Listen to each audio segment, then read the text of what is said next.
There was 21 albums that I wanted to put on this year's list, and out of the over 110 I listened to, and it was that many, it was hard to even pick about 21. 2018 for me was another year of experimentation in terms of music, with me getting into weirder genres of metal specifically.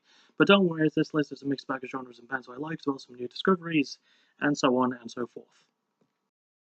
Honourable mentions go to The Spark That Moves by Cancerbat, MXPX by MXPX, Reverence by Parkway Drive, Never Going to Die by Pennywise, Attention by Shinedown, and Is This Thing Cursed by Alkaline Trio. It's basically my number 11, if mostly because I would have had 3 bands starting with the same letter if Alkaline Trio was on the list. Is that a spoiler? I don't care, and I shouldn't because you already know what the albums are, but you don't know the order. That's what the point of this is, so with that in mind, let's get this thing underway. Let's get this on like Donkey Kong. Number 10 is White Lighter Myth by Southpaw. It's a damn shame that pop punk has gotten this reputation that it has lately, with a lot of the bands that could have innovated in 2018 trying and sort of succeeding. In Southpaw's case, they took the formula and made it fun again.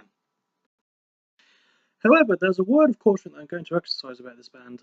There are 2 bands with the same name of Southpaw but very different genres. The one I'm talking about is a pop punk band that could breathe life into what is seen as a stagnant pop punk genre, and the other one I'm not talking about is a semi-decent metalcore band. I guess I didn't really get into them.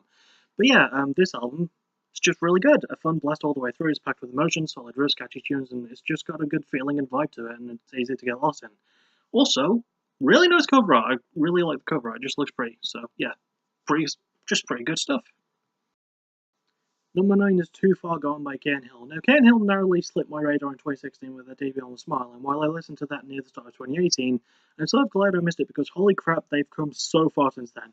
On Smile, they wrote some really stupid stuff and were mostly just trying to offend with the worst of taste. I'm looking at you, Cream Pie, you terrible song. But then they looked at that and said, oh yeah, we can do a whole lot better, and better they did done do. Stepping up their songwriting and adding some much-needed maturity to a booming resurgent genre, Too Far Gone showcases everything that the band could have done on their debut, but they were too nervous to showcase it. Going into deeper lyrical subject matter and adding more guitar solos and tightening everything up with a new level of depth proves that even dodgy first impressions can lead to damn amazing second ones. Number 8, Fight the Good Fight by The Interrupters. Earlier this year, I announced several things in relation to my backtracking series, and one of those was that Season 5 would be all female-fronted bands. Well, this band is going to be on that season because damn, this album is good. Much like Pleasantries by Decade last year, which was number 8 on that list as well, coincidentally, this album is just filled to the brim with charm, catchy choruses, and a sense of fun and irreverence. I haven't heard a band quite like these in some time, and sure, I know it's not new for punk bands to have female singers, it's not new for ska punk bands to have female singers, but of all of them, these guys might just be the best in their craft. Smart and witty lyrics, great production, a classy feel and a great tone, and an amazing label in Hellcat Records. If you're just going to listen to one of the many female-fronted albums of 2018, and there's some especially good female music in this year in general, let it be this one, and one we'll get into a little bit later. Number 7 is Avatar Country by Avatar. Oh, Sweden, how we take you for granted. Your healthcare system, the fact that you have nicer people than Canada, and also your metal game is mad sick broski. If Avatar is a band of show me anything, it's how much fun you can have with metal as a genre, something that Sweden is admittedly known for. But taking such a cheesy concept as speaking of a fictional country is one thing. Adding characters, awesome music, and actually making a short film about it, which I hope to see, that's what clinched this album for me. But yeah, then again, it wouldn't be possible if the album itself wasn't fucking great, because it is. It's heavy, it's fun, it keeps your head banging, the concept just works, and you think that hearing the word king would get tiring over the course of 43 minutes, but it's actually not. I look forward to being a permanent resident of Avatar Country, and I hope that you all will join me. In Sweden. Man, I'd love to live in Sweden. Number 6 is The Silver Screen by Ice Nine Kills. And speaking of metal that can be fun, Ice Nine Kills. Ice Nine Kills. These fucking guys, I swear to God. There's not really a lot of praise I can give them that isn't repeating what I've said when I did my backtracking episode about them. There's your second plug, but damn it, I'm going to try. Making an album mostly based on horror songs would seem impossible, but the band pulled it off, and once again, like with Avatar before this, it could have been cheesy, but I ain't capable in the sheer commitment to bully it into working for them. Add their style with their quickness and wordplay to a more experimental vibe, and has amazing character work from Spencer as the villains, and you have a solid formula for success. Breakdowns, solos, long builds that lead to things amazing, balance, and just so much awesome stuff into it. You're damn right it's on this list. Fight me. Ember by Breaking Benjamin. Bizarrely, this album was almost my number 1 of the year, so you might wonder why it's only just past the halfway mark. Well, to be honest, this album is still brilliant, and while I could have picked pretty much anything that was released in April, this is the album that I settled on. Which sounds a bit harsh. It's breaking Benjamin at their best, tapping into what made them so damn marketable in the first place, whilst also adding a new edge of heaviness and an almost ethereal nature to the whole album thanks to the amazing production. And the fact that the band released pretty much half the songs before the album came out should have worked against it, but it didn't. I was just as surprised the 10th time listening to songs as I was when they first started coming out. In short, listen to this album right now. Even if the slightly dodgy marketing strategy didn't seem good at first, it actually paid off in the long run, so it's definitely worth your time. Number 4, Crown Shyness by Trash Route. Fun fact, earlier this year, I found out that these guys named themselves after the band that Mordecai and Rigby formed in the regular show. It's weird that I say that because, well, I told you that their debut was great a couple of years ago, right? That made my best album of 2016, and it is still a good album. But there's always that something darker bubbling under it, and that was unleashed on Crown Shyness. Tapping into more personal subject matter while maintaining a balance and sound is never easy, but the band basically did that with their debut anyway. They just made everything better here with heavier riffs and more thoughtful lyrics, using the album's metaphor to convey the message across beautifully and poetically. It is an amazing example of how much a band can improve in such a short time, and it's also just catchy as hell, so there's that. And speaking of hell, number 3, Holy Help Architects.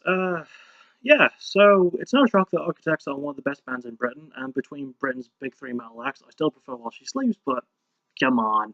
You can't deny that legacy that Architects are carving. Even after the sad loss of guitarist and songwriter Tom Sell to cancer 2 years ago, the band proved themselves to be the hard-working anthem-creating force that they have been for a long time now. With no signs of slowing down and new members fitting the mold so effortlessly, it's a clear sign that Architects' future is going to continue to get brighter. The technicality on display, the emotion behind everywhere from Sandcastle's mouth, and the band's signature style bolstered by fantastic production, all of this and more is present in this album, and you should totally listen to it right now. It's really, really good.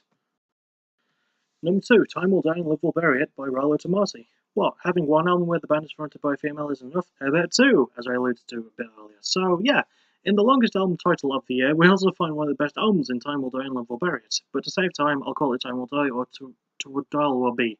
Just the first one will do, the second one's way too complicated. Anyway, having never heard a lot from them before, I sort of assumed them to be what Converge would sound like if they were from Britain and fronted by a female. It turns out I couldn't be farther from the truth. Time Will Die is an amazing showcase of what mathcore can really be, mixing so many genres together in a technically sound, gratifying way, experimenting well and coalescing into an amazing record. It goes to so many places that you don't know where you'll end up, but you probably have the emotion of, holy fuck, this album's awesome, and I'm glad that fat guy on YouTube told me to listen to it, because, yeah, listen to it. It's awesome. Number 1, If There Is Light It Will Find You by Senses Fail. And here we are at number 1, my album of the year. Some people may or may not have seen this coming, and whilst I have enjoyed every album on this list, that's why they're all on there, and they all resonated with me in some way, few did it as well as this one does, detailing the losses that Buddy has gone through over the past 3 years with a frightening amount of realism while breaking off from the heavier tone of the last 2 albums. If There Is Light just struck a lot of chords with me. As someone who has also gone through loss in the past 3 years, there was only one album that kept me sane, and it was this one. I'm sorry to get sentimental on you folks, but there really isn't much time for jokes on this one. Anyway, yeah, this album, I can recommend it to anyone who's ever gone through a terrible loss in their life, regardless of if it happened in the last 3 years or the last 3 decades. Just listen to it, it's a heart-wrenching, tear-demanding, and beautifully moving piece. It'll probably make you cry or it'll make you think a little bit. One of the two.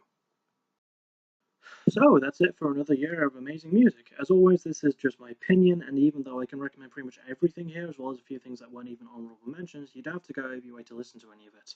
I'm sorry that this list was done earlier than normal, but there wasn't a lot left except for one album in December, which is the new Real Big Fish album, and I usually like to chill so that I don't find a new band suddenly. Well, maybe not until next year when it's too late, but my mind has been made up now.